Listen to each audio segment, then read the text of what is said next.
Manisa'da 16 tane şehzade görev yapmıştır. Bunlardan bazılarını sizlere sayayım. 1. Murat, 3. Murat, 2. Selim, 1. Mustafa, Fatih Sultan Mehmet ve Kanuni Sultan Süleyman. Ve bu şehzadeler Manisa'da birçok tarihi eser bırakmıştır. Şehzadeler ve onların ailelerinin yaptırdığı camileri gezeceğiz. Manisa Şehzadeler şehrindeki camilerimizi gezelim.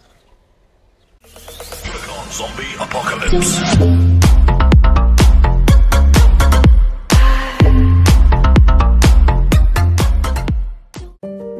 Kanuni Sultan Süleyman, Sancakbey olarak Manisa'da görev yaptığı zamanda annesi Hafsa Sultan tarafından 1522 yılında Manisa Sultan Camii ve külliyesini yaptırmıştır. Caminin avlusuna doğu, güney ve batıdan girilmektedir. Cami kare planlı ve kesme taş tuğladan sade bir üslupla yapılmış olup 2 minareli bir camidir. Son cemaat yeri 6 sütundan oluşmuş ve üzeri 5 kubbelidir.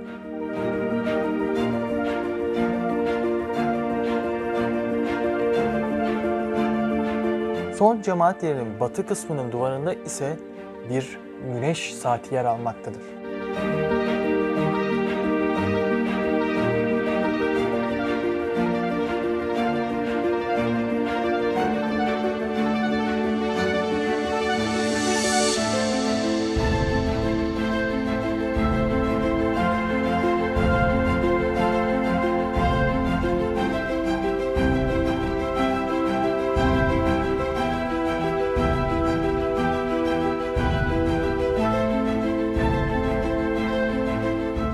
Son cemaat yerinin giriş kapısında bu mekan aşıkların kıblesi oldu.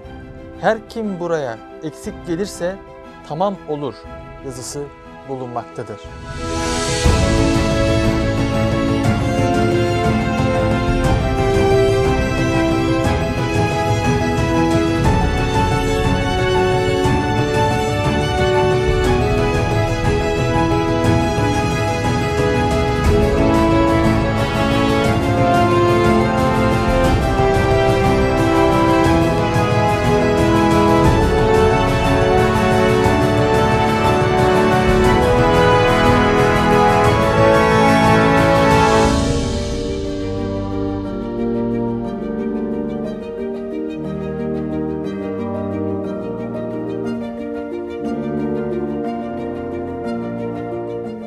Klasik Osmanlı mimarisinin örneklerinden olan Sultan Camii, minberi mermerden yapılmış oyma ve kabartmalıdır.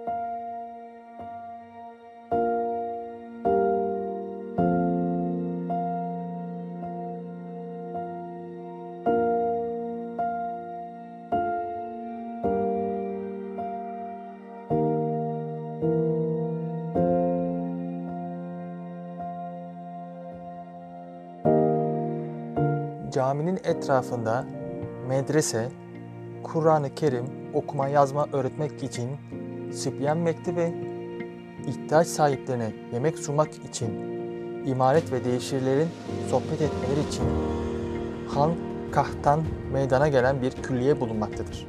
Sonraki yıllarda Sultan Camii ve külliyesinin etrafına Darüşşifa ve çifte hamam da eklenmiştir. Kurtuluş Savaşı sırasında Hakkah ve imaret yanmış ve yıkılmış olup günümüzde bu yapıların yerleri parka çevrilmiştir.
saçıldığı cami olması sebebiyle halk arasında Mesir Cami adıyla da anılmaktadır.